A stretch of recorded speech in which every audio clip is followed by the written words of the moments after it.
মক্কা প্রতিরক্ষা চুক্তিতে যুক্ত হতে বাংলাদেশ আগ্রহী।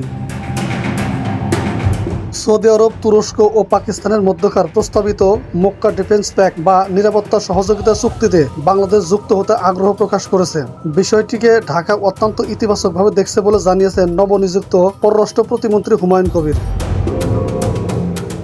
সোমবার 24 আগস্ট পররাষ্ট্র মন্ত্রণালয়ে সাংবাদিকদের সঙ্গে আয়োজিত নিয়মিত ব্রিফিংয়ে প্রতিমন্ত্রী একথা জানান। সংবাদ সম্মেলনে পররাষ্ট্র প্রতিমন্ত্রী হুমায়ুন কবির বলেন, সৌদি আরব, তুরস্ক ও পাকিস্তানের উদ্যোগে গঠিত এই ডিফেন্স প্যাক্ট বা নিরাপত্তা চুক্তির বিষয়টি নিয়ে বাংলাদেশ ইতিবাচক মনোভাব পোষণ করেছে।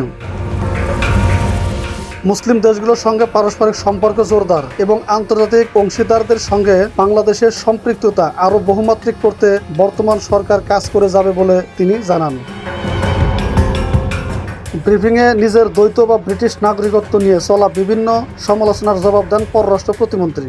এ বিষয়ে তিনি স্পষ্ট করে বলেন, তিনি একজন গর্বিত বাংলাদেশি নাগরিক। এ নিয়ে যেসব গণমাধ্যম বা মহল সমালোচনা বা অপপ্রচার চালাচ্ছে তারা প্রকৃতপক্ষে দেশের ভালো চায় না।